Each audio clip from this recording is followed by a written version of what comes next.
It's on every day. Yeah, I told them it's not like us to look up. I didn't say don't look up, because if they say don't look up, they'll look up.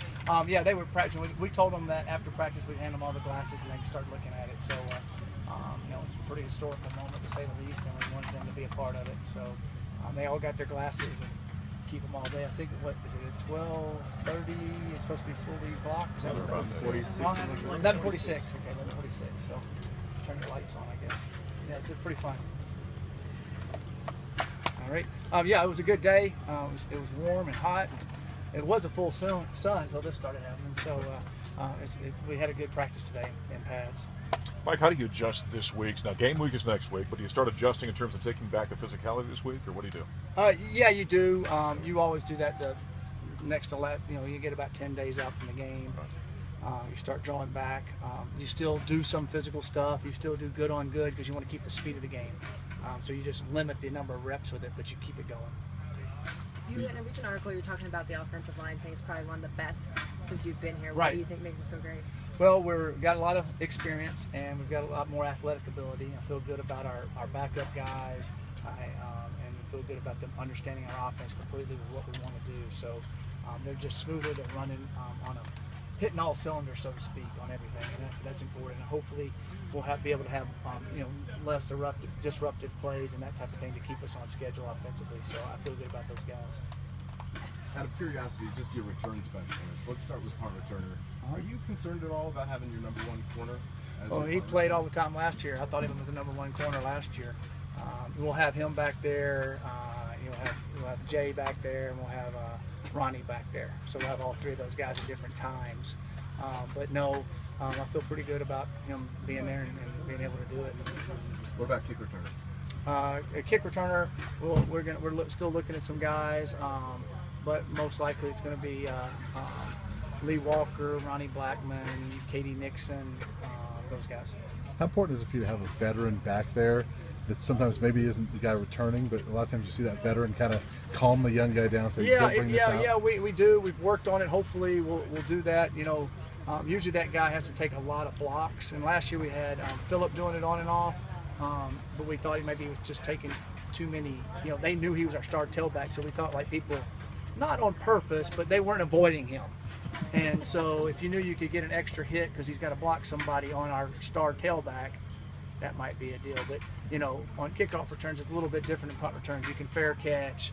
There's a little bit more high intensity lick sometimes on a kickoff return than a punt return.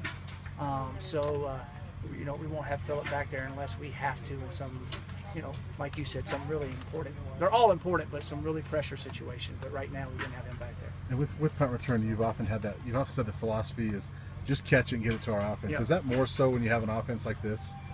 I think the number one thing is get it back to the offense, however that is. If it's a block, if it's they kick it out of bounds, or if you just catch it. The main thing is to get it back.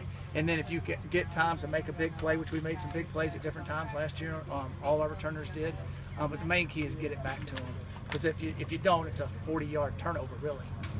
So it's kind of a little bit of a changes and flips the field a little bit on you.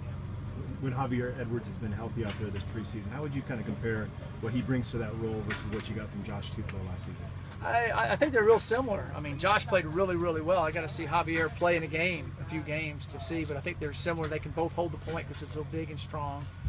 And then they also have the ability to move and do that type of thing. I think Javier's got a lot of talent. We'll just see if he can put it on and do it during a game like Josh did. Have you seen that whole defensive line progress in camp up to this point?